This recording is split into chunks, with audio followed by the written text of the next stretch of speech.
Dear viewers, आप सभी का पाथफाइंडर्स बाय अनअकैडमी पे स्वागत है। कनाडा के जस्टिन ट्रूडो के लिए आने वाले टाइम में मुसीबतें बढ़ते हुए नजर आ रही है। पहले उन्होंने इंडिया के साथ इस पर्टिकुलर रिलेशन को काफ़ी ज़्यादा डाउनग्रेड किया, जिसकी वजह से प्राइम मिनिस्टर मोदी ने रिसेंटली जस्टिन ट्रूडो के अगेंस्ट रिटेलिएट भी किया। और इन सारे खालिस्तान इशू की वजह से इंडिया और कनाडा के रिलेशन काफ़ी ज़्यादा अपने लोएस्ट लेवल पे हैं।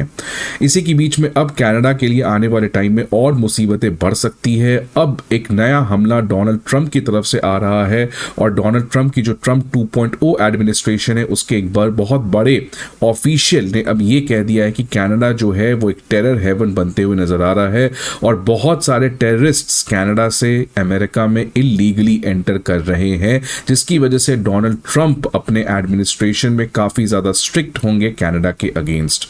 तो कनाडा अभी तक जो इस पूरे खालिस्तान मुद्दा को प्रमोट किया था और जो बाइडेन का भी उनके ऊपर सपोर्ट था, बिकॉज बाइडेन एडमिनिस्ट्रेशन ने भी कहा था कि इंडिया को कनाडा के साथ कोऑपरेट करना चाहिए, लेकिन डोनाल्ड ट्रंप के आने की वजह से जस्टिन ट्रूडो जो हैं वो एक तरीके से आइसोलेटेड हो चुके हैं वेस्टर्न पॉलिटिक्स में। और डोनाल्ड ट्रंप का जस्टिन ट्रूडो से अपना पुराना प्रॉब्लम भी है, जिसको भी वो इस पर्टिकुलर एडमिनिस्ट्रेशन में पूरा करेंगे।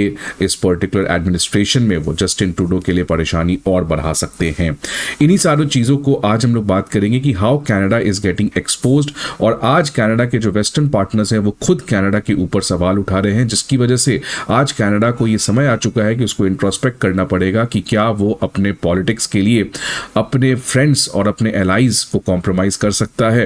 इन्हीं सारी चीज़ों को आज के इस पर्टिकुलर सेशन में हम लोग बात करेंगे। और आप ये न्यूज़ पर्टिकुलर देख सकते हैं कि अमेरिका के जो इस समय न्यूली इलेक्टेड यूएस गवर्नमेंट है उसके जो बॉर्डर जार हैं, आपको पता है कि डोनाल्ड ट्रंप के इस पूरे इलेक्शन कैंपेन में एक सबसे बड़ा मुद्दा रहा था इलीगल रेफ्यूजीज का, इलीगल माइग्रेंट्स का। और डोनाल्ड ट्रंप ने कहा था कि उन सभी को आइडेंटिफाई करके उनको वापस से डिपोर्ट कर दिया जाएगा। और इस चीज़ को करने के लिए उन्होंने बॉर्डर जार टॉम हॉमन को अपॉइंट किया है। और टॉम हॉमन जो है वो इस पर्टिकुलर प्रॉमिस को डोनाल्ड ट्रंप के कि उन सारे इलीगल माइग्रेंट्स को आइडेंटिफाई करके मास डिपोर्ट किया जाएगा, उसको एग्जीक्यूट करने के लिए टॉम हॉमन को अपॉइंट किया गया है। और ये जो पर्टिकुलर स्टेटमेंट आया है कि Canada is becoming a safe haven for terrorist, वो इन्हीं पर्सन के द्वारा आया है। इन्हीं सारे चीज़ों को बात करेंगे। बट एक इंफॉर्मेशन आपके लिए कि अनअकैडमी आईएएस का all India BPSC prelims mock test होने जा रहा है 17 नवंबर को 11 बजे से 1 बजे तक पटना में हमारे। बाकी बैचेस हमारे 20 नवंबर को स्टार्ट होने जा रहे हैं करोल बाग, मुखर्जी नगर, प्रयागराज और पटना में, also at a very very special price of 59,999। तो आप प्लीज जाके यहाँ पे अपने आप को एनरोल कर सकते हैं।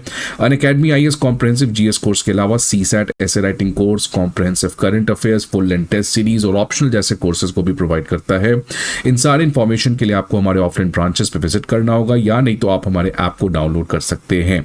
अब आखिरकार टॉम ने कहा क्या है? टॉम ने कहा है कि जो अमेरिका का बॉर्डर है कनाडा के साथ वो बहुत ज्यादा वल्नरेबल है, वो बहुत ज्यादा एक्सप्लॉइट किया जाता है टेररिस्ट्स को, बिकॉज कनाडा जो है इन सारे टेररिस्ट्स को सेफ हेवन प्रोवाइड करता है। और फिर ये जो टेररिस्ट्स हैं ये कनाडा के थ्रू अमेरिका में एंटर कर जाते हैं, बिकॉज कनाडा को जिस तरीके के border security, border checks ensure करना चाहिए वो कनाडा की जो बॉर्डर पुलिस है वो नहीं करती है। और ये जो रिमार्क है टॉम हॉमन का, ये एक तरीके से बताता है कि किस तरीके से रिसेंट टाइम में कनाडा की जो इमेज है, जिस तरीके से रेडिकल्स को कनाडा में प्रमोट किया जाता है, बीट खालिस्तानी टेररिस्ट्स और पाकिस्तान बेस्ड टेरर आउटफिट्स, इसकी वजह से आज कनाडा जो है वो इंटरनेशनल लेवल पे एक तरीके का safe terror haven based country identify किया जा रहा है। टॉम ने इनफैक्ट 2023 के उस बहुत ही इनफेमस इंसिडेंट को भी हाईलाइट किया कि जिस तरीके से सितंबर 2023 में एक पाकिस्तान का सिटीजन अमेरिका एंटर करना चाह रहा था to attack the Jewish people in the New York city, उसको अरेस्ट किया गया था कनाडा के क्यूबेक में। इसी के बाद हॉमन ने पहले भी ये कहा है कि कैसे कनाडा जो है एक तरीके से गेटवे फॉर द टेररिस्ट बन चुका है अमेरिका। किसी भी टेररिस्ट या टेरर आउटफिट्स का अगर अमेरिका आना तो वो पहले कनाडा जाता है और फिर कनाडा के थ्रू वो अमेरिका में एंटर करता है, जिसकी वजह से पूरे अमेरिका के ऊपर एक नेशनल सिक्योरिटी थ्रेट रहता है। इसके अलावा टॉम हॉमन ने ह्यूमन स्मगलिंग का इशू भी पर्टिकुलरली रेस किया कि किस तरीके से बॉर्डर पे ह्यूमन स्मगलिंग के इंसिडेंट्स बहुत रिसेंट टाइम्स में सिग्निफिकेंटली बढ़े हैं। और ये जो पूरा ह्यूमन स्मगलिंग का एक नेक्सस है, ये लिंक किया जाता है to the organised crime groups in Canada. Canada में इस तरीके के ऑर्गेनाइज्ड क्राइम ग्रुप्स काफ़ी ज़्यादा एक्टिव हैं जो ये इस पर्टिकुलर ह्यूमन स्मगलिंग को कर रहे हैं। तो एक तरीके से आप देख सकते हैं कि टॉम हॉमैंड ने इस पूरे ट्रंप एडमिनिस्ट्रेशन का एक रूपरेखा दे दिया है कि कैसे Donald Trump is going to be very very strict on Justin Trudeau, और खासकर कनाडा जो रिसेंट टाइम में एक तरीके से काफ़ी ज़्यादा डिक्लाइन देखने को मिला है। तो इसके खिलाफ अब इंडिया के लिए ये काफ़ी पॉजिटिव न्यूज़ है, बिकॉज डोनाल्ड ट्रंप भी अब एक तरीके से जो कंसर्न इंडिया शेयर करता है वो सेम कंसर्न अब अमेरिका भी शेयर करता है विद रिस्पेक्ट टू कनाडा। सो आने वाले टाइम में इंडिया और अमेरिका का कनाडा के ऊपर एक पर्टिकुलर कन्वर्जेंसेस हो सकता है। टॉम हॉमैंड के अलावा इस पर्टिकुलर कनाडा के इस समय सबसे बड़ा चैलेंज है कि कनाडा के बहुत सारे दोस्त नहीं है ट्रंप 2.0 में। अगर ट्रंप 2.0 के home minister secretary of state Marco Rubio की बात करें तो मार्को रूबियो भी एक तरीके से बहुत ज़्यादा प्रो इंडिया है और इन्होंने कनाडा को आउटराइटली पब्लिकली बहुत ज़्यादा क्रिटिसाइज किया है। इनफैक्ट रिसेंटली उन्होंने कनाडा को कहा है कि आप जिस तरीके से पैलेस्टीनियन रिफ्यूजीज़ को जगह दे रहे हो और टेररिस्ट और क्रिमिनल्स को आप जानबूझकर अपने धरती पर आने देते हो और ये सारे लोग फिर अमेरिका में आकर अमेरिकन सिटीजन्स पर अटैक करते हैं। तो आप देख सकते हैं जितने भी टॉप ऑफिशियल्स हैं वो सब इस समय कनाडा के अगेंस्ट हैं, जस्टिन ट्रूडो की जिस तरीके से एडमिनिस्ट्रेशन चल रही है उसके अगेंस्ट हैं। So that is why time is not good for Canada with respect to America। अब इसके अलावा ट्रंप 2.0 इन जनरल जो है वो कनाडा के लिए बहुत डिफिकल्ट होने वाला है। सबसे प्राइमरली इकोनॉमिक पेन। आपको पता है कि ट्रंप किस तरीके से NAFTA north American free trade agreement के काफ़ी क्रिटिसाइज करते थे, कैसे उन्होंने कहा था कि चाइनीज गुड्स कनाडा आके अमेरिका में डंप होते हैं। तो ट्रंप ने कनाडा के अगेंस्ट सीवियर ट्रेड रिटेलिएशन करने का, टैरिफ रिटेलिएशन करने का ऑलरेडी बात किया था और ट्रंप 1.0 में ये देखने को हमें मिला भी था कि कैसे फ्री ट्रेड एग्रीमेंट को वापस से रीनेगोशिएट किया गया था। नेशनल सिक्योरिटी के मुद्दे पर ट्रंप 2.0 जो है वो काफ़ी ज़्यादा स्ट्रिक्ट होंगे कनाडा में। और एक जो काफ़ी ज़्यादा पर्सनल ऑब्जेक्टिव है डोनाल्ड ट्रंप का कि कैसे नाटो कंट्री का डिफेंस स्पेंडिंग 2% ऑफ जीडीपी पे लाया जाए। डोनाल्ड ट्रंप ने इसी कॉन्टेक्स्ट में यूरोपियन कंट्रीज को तो क्रिटिसाइज किया ही किया था, लेकिन कनाडा को भी बहुत ज़्यादा क्रिटिसाइज किया था कि आप हमेशा से अपने नेशनल सिक्योरिटी के लिए अमेरिका पर रिलाई करते हो, लेकिन अपने नेशनल सिक्योरिटी के लिए आपको जो डिफेंस स्पेंडिंग करना है वो आप नहीं करते हो। इसलिए आने वाले टाइम में ट्रंप का एक प्रेशर कनाडा के ऊपर होने वाला है कि आप अपनी डिफेंस स्पेंडिंग को रेज करें टू द 2% ऑफ जीडीपी।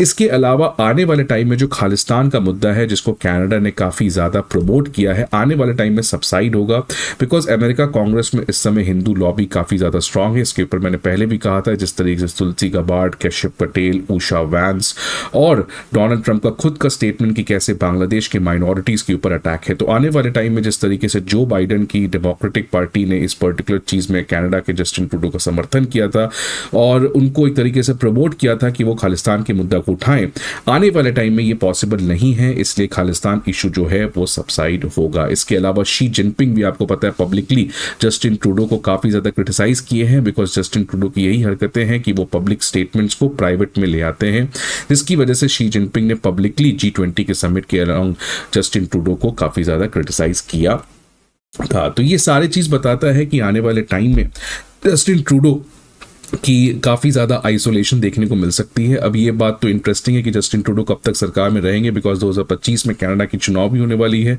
अगर वो किसी तरीके से आते हैं सो कनाडा के लिए और प्रॉब्लम होगा, अगर वो नहीं आते हैं और कोई नया फेस आता है सो हो सकता है कि आने वाले टाइम में कनाडा का रिलेशन इंडिया के साथ, अमेरिका के साथ और चाइना के साथ, इन सभी के साथ बेटर हो सकता है।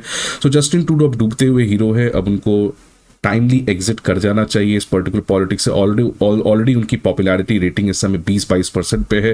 वो किसी तरीके से अपने पॉलिटिक्स को बचाने के लिए हर तरीके का प्रयास कर रहे हैं और उन हर तरीके के प्रयास से कनाडा के लिए मुश्किलें और ज़्यादा बढ़ सकती है।